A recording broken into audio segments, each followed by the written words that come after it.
Hello guys, আমি পিউ চলে আসলাম আজকে আবার নতুন একটা ব্লগ নিয়ে। তো তোমরা কেমন আছো? আশা করি সকলে খুব ভালো আছো, আমিও খুব ভালো আছি। তো চলো ভিডিওটা আজকে এখান থেকে শুরু করি। আসলে আজকে আমার দিদির বার্থডে, তো সেটা নিয়ে তোমাদের সাথে ভিডিওতে শেয়ার করব। আর সকালবেলা ঘুম থেকে উঠে স্টেজের কাজে লেগে পড়েছে, এমনকি আমাদের বার্থডে গার্ল মানে আমার দিদিও কাজ করছে। আর আমি চলে আসলাম চা গরম করতে। জানলা দিয়ে কী রোদ ঢুকছে দেখো, এখন বাজে 9টা গাইজ, আমি চা খাচ্ছি, তাহলে ভাবো আমার কি অবস্থা। তো যাই হোক, এদিকে মা বসে দিয়েছে রান্নার, বাবা গেল বাজারে। রান্না বলতে মা উনুনে জাস্ট ভাতটাই করে। আর এদিকে দেখো বোন, আমি, দিদি ছাদে চলে এসেছি। বোনটা খুব দুষ্টু, আসলে এটা আমার কাকুর মেয়ে, আর খুব কিউট, তাই না? এদিকে দিদি চলে আসলো নিচে আর লিস্ট করতে শুরু করলো। এখানে ও কিছু জিনিসের লিস্ট করছে, আসলে কিছু জিনিস আনার ছিল বাজার থেকে, সেইগুলোরই লিস্ট করছে। আর এদিকে দেখো সকালকার খাওয়া দাওয়া প্রায় শুরু হয়ে গেছে, ঠাকমা আর দিদা খেতে বসে পড়েছে। তো ভাবলাম আমিও বসে পড়ি, কারণ আমার খুব খিদে লেগেছিলো।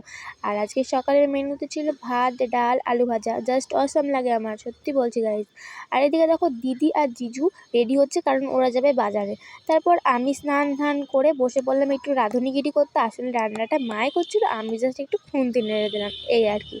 তো তারপর দিদি বাজার থেকে এসে রান্নাঘরে ঢুকে পড়লো। ও আসলে ফ্রাইড রাইসটা করতে খুব ভালো পারে আর কি, মানে খুব টেস্ট হয় ওর ফ্রাইড রাইসটা। তো যাই হোক, ও তার জন্য রান্না করছিল ফ্রাইড রাইস। আর রান্না টান্না কমপ্লিট হওয়ার পরে আমি চলে আসলাম এদিকে একটু ডেকোরেশন করতে। মা আমাকে দেখিয়ে দিচ্ছিলো, আমি জাস্ট একটু ডেকোরেশন করছিলাম, ব্যাস এইটুকুই। মাই সব বলে দিচ্ছিলো, সব যে এখানে এটা দিয়ে, ওখানে ওটা দিয়ে, আমি জাস্ট দিচ্ছিলাম, এটাই। তো তোমাদেরকে একটা কথা বলি, তোমরা ভিডিওটা দেখছো ঠিকই, কিন্তু লাইক কমেন্ট শেয়ার প্লিজ করে যেও, হ্যাঁ প্লিজ প্লিজ প্লিজ রিকোয়েস্ট করছি। আর ইউটিউব থেকে দেখলে সাবস্ক্রাইব করো, আর ফেসবুক থেকে দেখলে ফলো করো। আর এদিকে দেখো গাইজ, আমার পুরো কমপ্লিট ডেকোরেশন করা। কেমন হয়েছে গো ডেকোরেশনটা, প্লিজ বলো তোমরা কমেন্টে। আর এই যে আমাদের বার্থডে কাল চলে এসছে, তারপর একটু আশীর্বাদের পর্ব ছিল। আশীর্বাদ মা করলো, বাবা করলো, ঠাকমাও করেছে, দিদা করেছে, আবার আমার জিজু করেছে, সকলেই করেছে, ঠিক আছে। এবার সকলের একটু নেওয়া সম্ভব হয়নি। তো যাই হোক, এদিকে সকলে খেতে বসে পড়েছে, আর আমারও প্রচণ্ড খিদে লেগেছিলো, তো আমিও বসে পড়লাম খেতে। আজকের মেনুতে ছিল কি জানো গাইস, ফ্রাইড রাইস, মাংস, ভাত, ডাল, শাক, চিপস, চাটনি, পায়েস, মিষ্টি, এত কিছু। তো যাই হোক, আমার তো অসম লাগে ভাত, ফ্রাইড রাইস, মাংস এইসব।